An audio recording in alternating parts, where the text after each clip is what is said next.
सर्वप्रथम अपनी जिया को पवित्र करने के लिए सबने मेरे साथ सदगुरु भगवान के नाम का एक जयघोष से एक जयकारा, जिनकी अपार कृपा से आज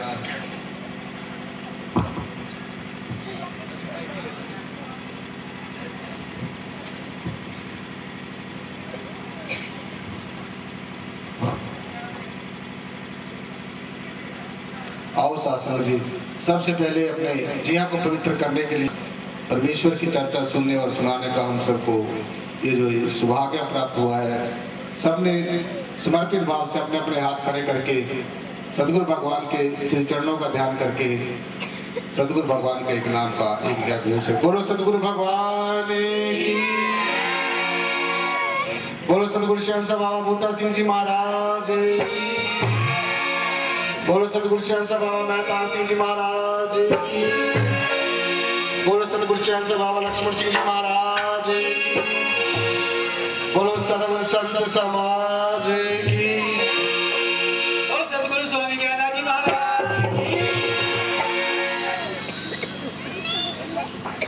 मैं भी आपके चरणों में विनती करता हूँ कि जब तक भी ये सत्संग,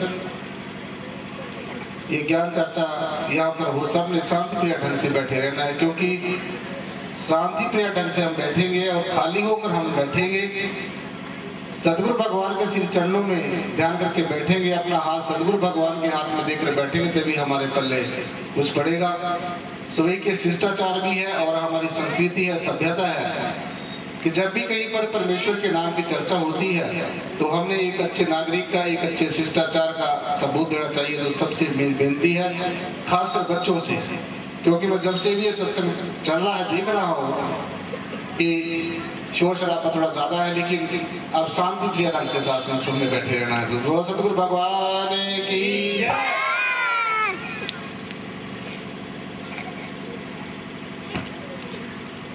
आदि गुरु नमस्कार निराकार,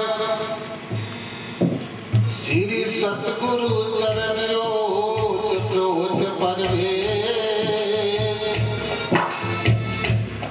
एक एक विस्तार रब नमस्कार, उठा शरण घट घट में परवेश,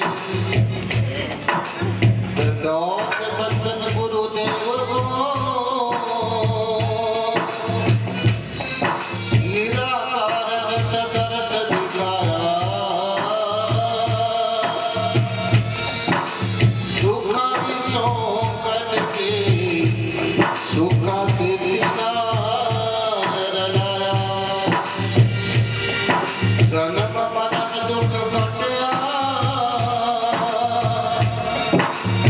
मुक्त पदार्थ बीच समाया,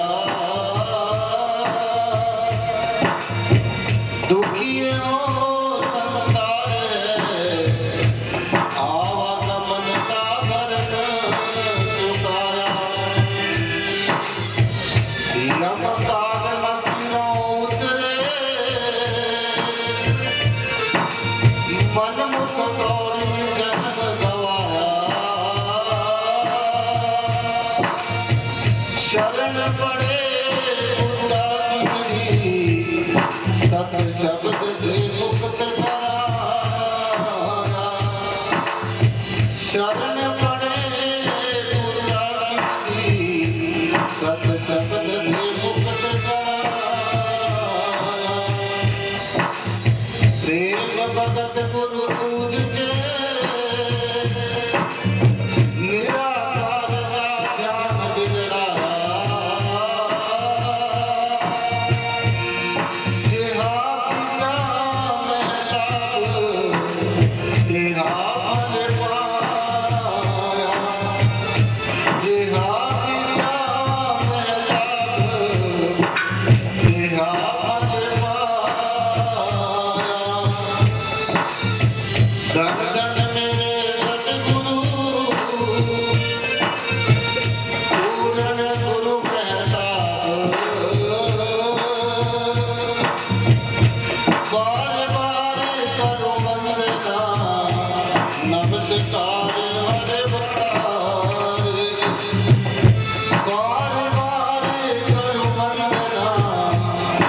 से सारे हरे साथ मुझे प्यार और सत्कार के साथ कहना जी धन्यवाद।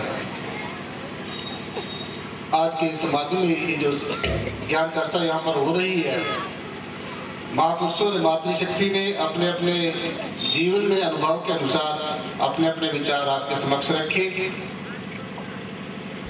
और आज के सारे सत्संग का जो सार है वो यही है कि ये जो हीरा सा जन्म हमें मिला है, ये जो इंसान का जीवन हमें सात्संग जी मिला है, ये क्यों मिला है, किस प्रयोजन के लिए मिला है, हम संसार में क्यों आए हैं और संसार में आकर हमने किस चीज को जानना है, किस चीज को छोड़ना है, किस चीज को स्वीकार करना है और किस चीज को स्वीकार नहीं करना है। इसी उद्देश्य के लिए हम सब संसार में आए हैं। जैसे संत शिरोमणि श्री गुरु रविदास जी महाराज की जो पवित्र वाणी है, पावन वाणी है, उन्होंने इस जीवन के बारे में एक बहुत ही पावन शब्द शास्त्र में कहा है कि जब हमारे जीवन में, जब हमारे अंतःकरण में समझने लगेंगे और अपने आप को परमेश्वर की शरणागत हो जाएंगे। बच्चों, हेलो, आराम से बैठो। ये सिखाया जाता है तुम्हें स्कूल में। आप पर तैयार क्या कीजिए, वचनी तोर मोर मनमाने, जन को पूर्ण दीजिए, हाँ बल बल जाऊं रमैया कारने, कारण कौन अबोल, बहुत जन्म बिछड़े थे माधो, ये जन्म तुम्हारे लेखे, कह रविदास आस लग जियो, चिरभियो दर्शन देखे। जैसा कोई दयालु नहीं है और परमात्मा का और हमारा यही रिश्ता होना चाहिए। जब हमारे अंतर में ऐसे भाव आ जाएंगे, जैसे गुरु जी ने कहा, देखो कितने बड़े संत गुरु रविदास जी महाराज के जीवन में वो घड़ी आई, वो समय आया जब वो जीते जी परमेश्वर के हो गए और परमेश्वर को उन्होंने अपना बना लिया। मेरा कहने का भाव कि जब हमारे अंतःकरण में सत्संग जी ऐसा भाव आ जाएगा, काल की माया के फंद कटे हैं, जो काल की माया से मुक्त हुआ है इसी जन्म में आकर ही हुआ है। इसलिए गुरु जी ने कहा कि बहुत जन्म बिछड़े थे माधो, ये जन्म तुम्हारे लेखे। क्या हमारी आत्मा को मुद्दतें हो गई हैं परमात्मा से बिछड़े हुए, हमारी आत्मा को 84 लाख जन्म हो गए हैं परमात्मा से बिछड़े हुए, और काटा कटे आत्मा पानी सके न गाड़, रविदास वायु सुखात ना, आग सके ना जाड़। अर्थात हमारे अंतर में, हमारे शरीर में, इस देही के अंदर कोई ऐसी हस्ती है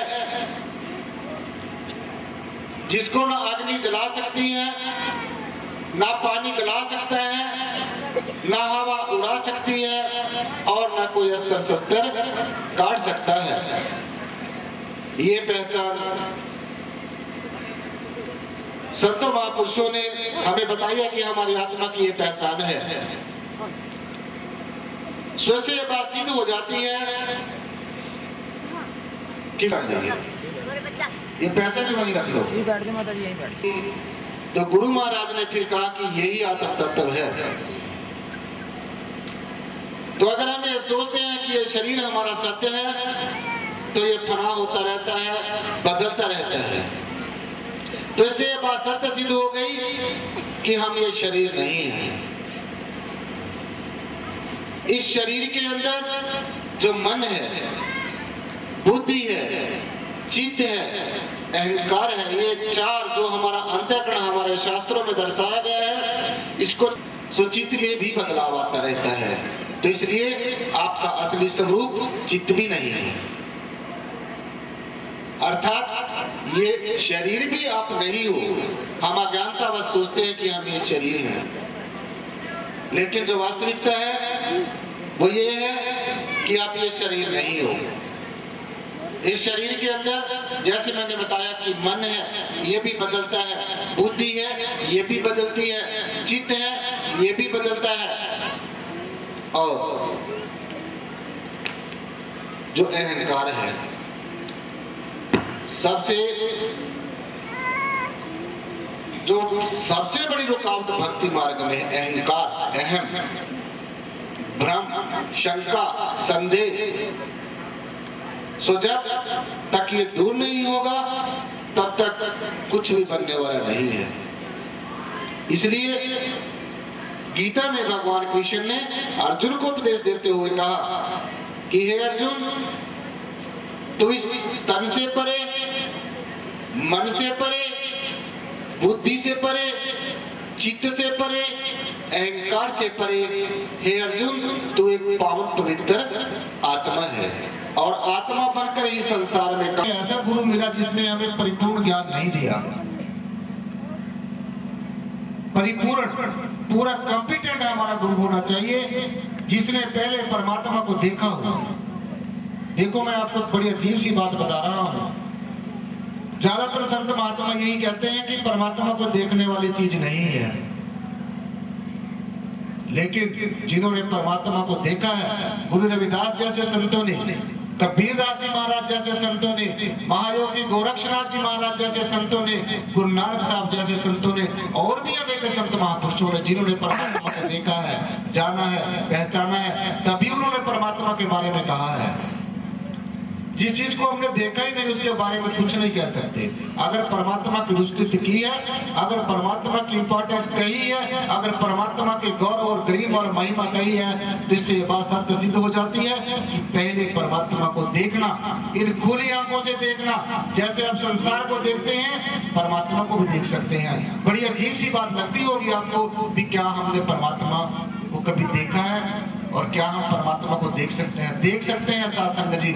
और मैंने अपने जीवन में सबसे जो महत्वपूर्ण बात है यही पाई है कि पहले देखो, पहचानो, दुनियावी कार्य व्यवहारों में अपना समय, जो कीमती समय है, जो बहुत ही महत्वपूर्ण हमारा समय है, हमारा श्वास बीतता जा रहा है और हम किस गफलत में सोए हुए हैं, हमें यही नहीं पता कि हमने किस लिए हम संसार में आए हैं और क्या हम कर रहे हैं।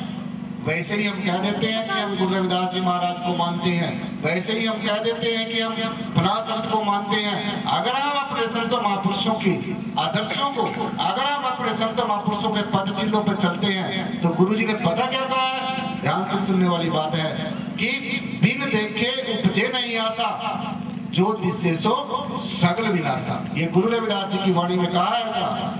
गुरु रविदास जी ने आपको बाहरमुखी बातों के बारे में नहीं कहा, बाहरमुखी कर्म कांडों, कर्म क्रियाओं में फंसने के लिए नहीं कहा। एक बात बड़ी स्पष्टता उसे कही है। मैं गुरु रविदास जी महाराज की वाणी पे साथ संगत जी इसलिए आपको विचार दे रहा हूँ, इसलिए विचार कर रहा हूँ क्योंकि आज ये समाज गुरु जी के नाम के ऊपर तरह तरह के भ्रमों में फंसा हुआ है, और जो गुरु जी ने हमें बहुत सहज और सरल रास्ता बताया है, उससे आज ये इंसान कोसों दूर है, असलियत से कोसों दूर है, असलियत से बेखबर है। तो इसलिए अगर हम मानते हैं कि हम गुरु जी के अनुयायी हैं, अगर हम मानते हैं कि गुरु रविदास हमारा आदर्श है, अगर हम मानते हैं कि बाबा साहब डॉक्टर भीमराव हमारा आदर्श है, अगर हम मानते हैं कि हमारे ब्रह्मज्ञानी संत महापुरुष हमारे आदर्श हैं, फिर हमने उनकी बात को जरूर मानना चाहिए, तभी हमारा जीवन सफल हो सकता है।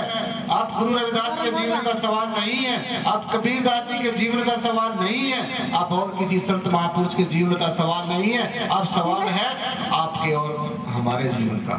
अब मुक्त आपने और हमने होना है। गुरु जी तो मुक्त हो गए, हमारे लिए एक रास्ता इख्तियार कर गए, हमारे लिए बहुत ही सीधी सादी सरल और सहज राह अपना गए और हमारे लिए एक रास्ता छोड़कर गए हैं कि ये इंसान, आगे आने वाला इंसान इस सहज और सरल मार्ग पर चलेगा। लेकिन अगर ज्ञान की दृष्टि से देखा जाए, अगर ज्ञान की दृष्टि से देखा जाए तो आज हम साधु संगत जी उसी दिशा में जा रहे हैं। ये समाज उसी दिशा में जा रहा है जिस दिशा में से गुरु रविदास जी निकाल कर लेके आए थे। सो जानना होगा कि हमारा जीवन कहाँ खड़ा है, हमने देखना होगा कि हम किस दिशा में जा रहे हैं, तभी हमारा जीवन सफल हो सकता है। वरना ऐसे ही ना हाथ मलते चले जाए इस जीवन से, जैसे अज्ञानतावश अविद्यावश ज्ञान की कमी के कारण हमारे पहले जीवन चले गए। बिन देखे उपजे नहीं आशा, जो दिशे सो सगल विनाशा। अर्थात जो हम देख रहे हैं, ये जो सारी की सारी सृष्टि में हम पेड़ पौधे पशु पक्षी जीव जंतु जो कुछ भी आंखों से रंग रूप आकार ये देख रहे हैं, संसार में तीन चीजें जिन चीजों से मिलकर ये संसार बना है, पहला रंग है, दूसरा रूप है और तीसरा आकार है।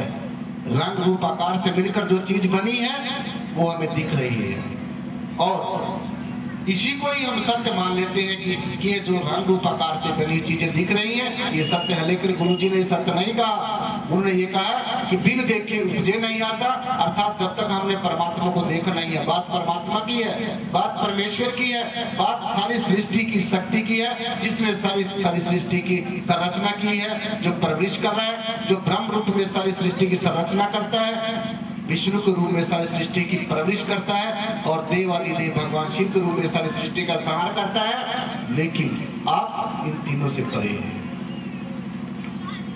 इसलिए गुरुजी ने जब हमें कहा कि बिन देखे उपजे नहीं आशा, जब तक आपने देखा ही नहीं है, जब तक आपने परमात्मा को देखा ही नहीं है, किसको मिलोगे?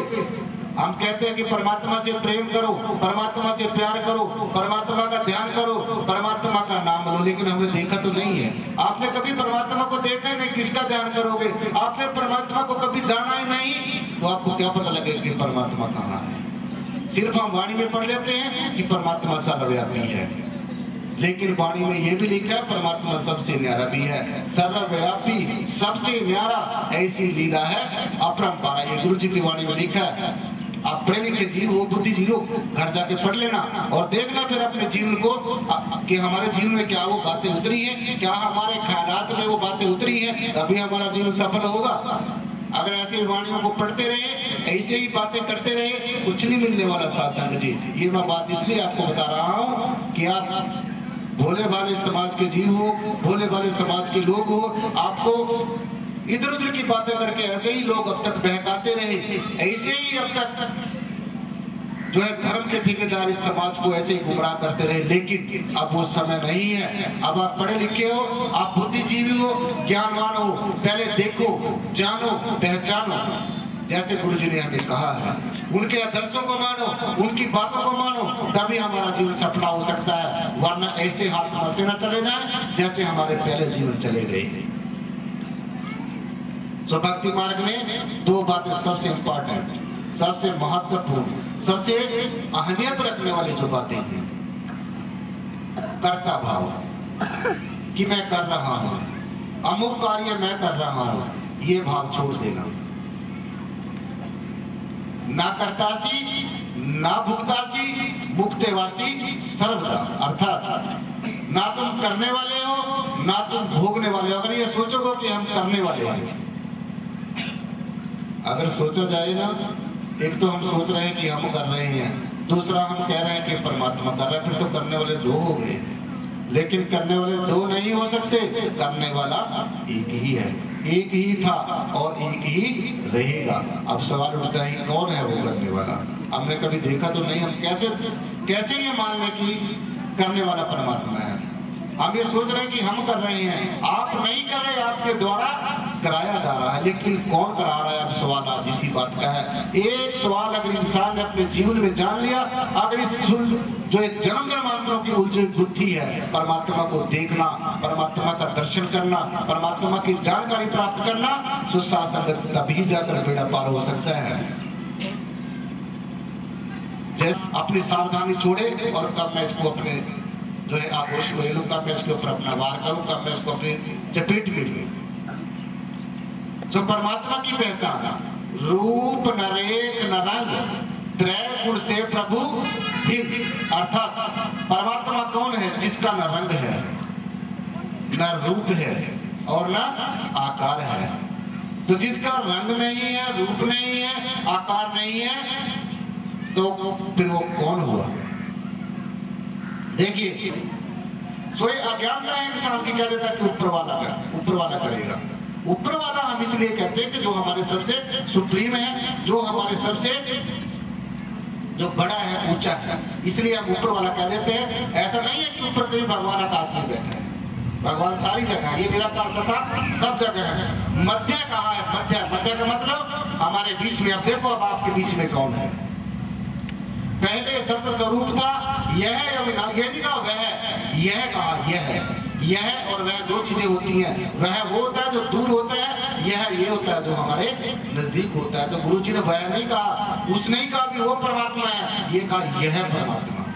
और साथ संगत जी, जिसका ये बैनर आप पीछे पढ़ रहे हो, निराकारी जागृति मिशन में यही बात बताई जाती है कि तुम्हारा परमात्मा बिल्कुल तुम्हारे नजदीक है, बिल्कुल तुम्हारे नजदीक है, इतना नजदीक है, इतना नजदीक है, इतना नजदीक है, इतना नजदीक है कि संसार की कोई भी चीज नजदीक नहीं है। पहले सत्य स्वरूप था, यह अविनाशी आप मध्य व्याप्त हो रहा, इसको तू मन जाप। ये नहीं कहा कि उसको जाप। निराकार कहा है, ये नहीं कहा कि जो मेरी मूर्ति बनाई हुई है हमेशा बैठी रहेगी, ये आप लोगों का फैशन है, आप लोगों ने किया है, गुरु जी ने नहीं कहा ऐसा।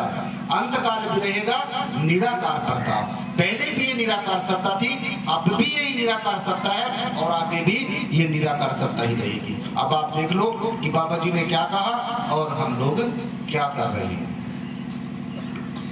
तो इसलिए निराकार जो सत्ता है, यही तीनों काल में सत्य है। ये पहले भी थी, अब भी है और आगे भी रहेगी।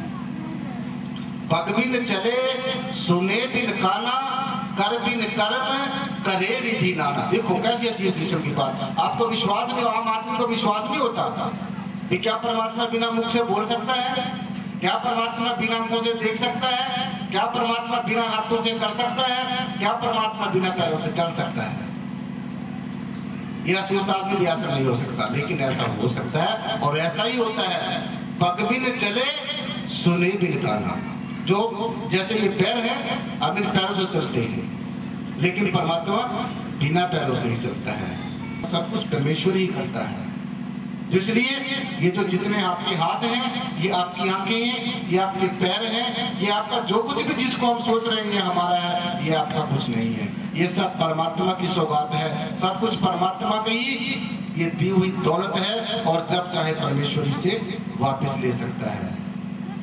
इसलिए जब तक हमारे पास ये शरीर है, ये बॉडी है, ये नारायणी देह है, हमने परमेश्वर को जानना चाहिए। पहले परमात्मा को खुली आंखों से, इन खुली आंखों से देखना चाहिए, पहचान करनी चाहिए। जैसे हम पहचान करते हैं कि ये फलां आदमी है, ये मेरा ये पिता है, ये माता है, ये हमारे परिवार के मेंबर, रिश्तेदार है, जैसे इंसान पहचान करता है, और फिर वो कभी भूल नहीं करता।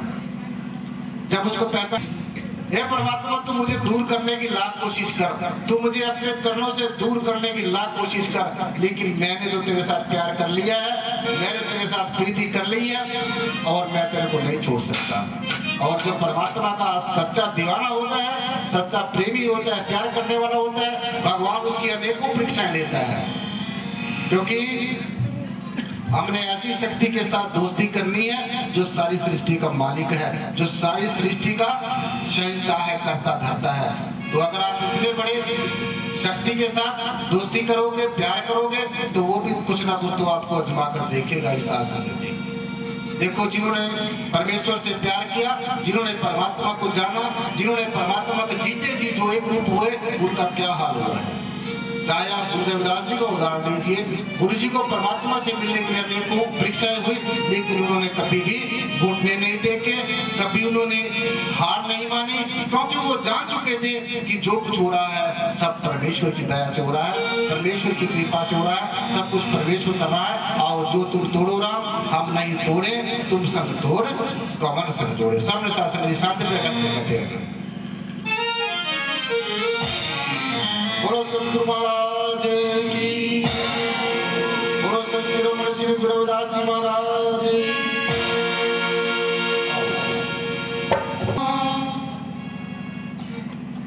जो तुम तोड़ो हम नहीं तोड़े, तुम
ये बात होगी पूजा करने से, पाठ करने से और मात्र वाणियां पढ़ने से हमारा जीवन सफल हो सकता है, लेकिन गुरु जी ने कहा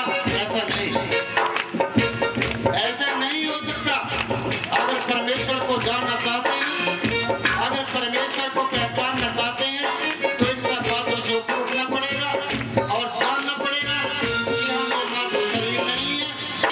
वो अपने आप को मकान ही सोच लेते हैं कि मैं मकान हूँ, लेकिन मकान नहीं है, वो उसके अंदर रहने वाला है। ये किसी तरह से हम इसके अंदर रहने वाली आत्मा है। इसलिए गुरु जी ने कहा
ज्ञान की दृष्टि से देखें।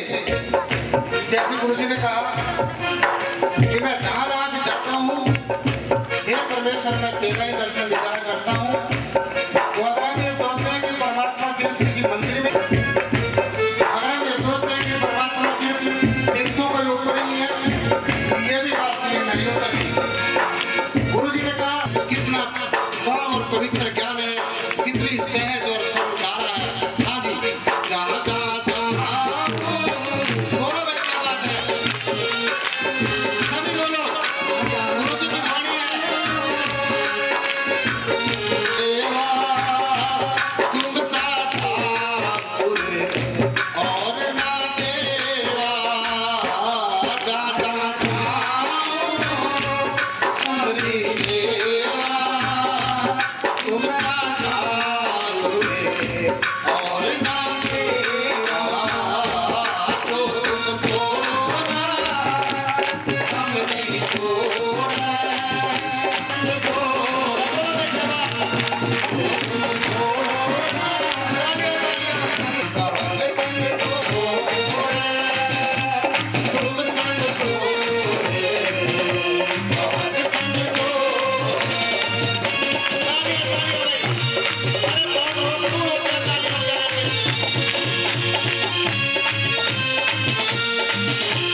और कितनी पावन ज्ञान, कितना सहज और सरल मार्ग हमें बताया है। अगर हम फिर भी ना माने तो गुरु रविदास का कसूर नहीं है, संतों की कमी नहीं है, संतों के समझाने बुझाने में कमी नहीं है, समय समय के अनुसार आए हुए वक्त के गुरुओं की बताने में कमी नहीं है।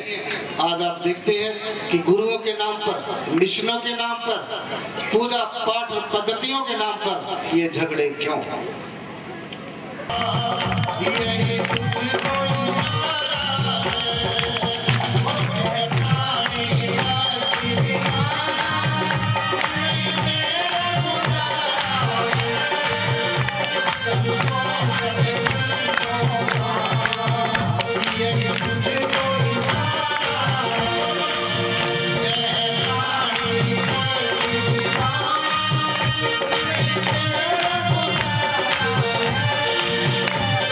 Oh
Thank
you.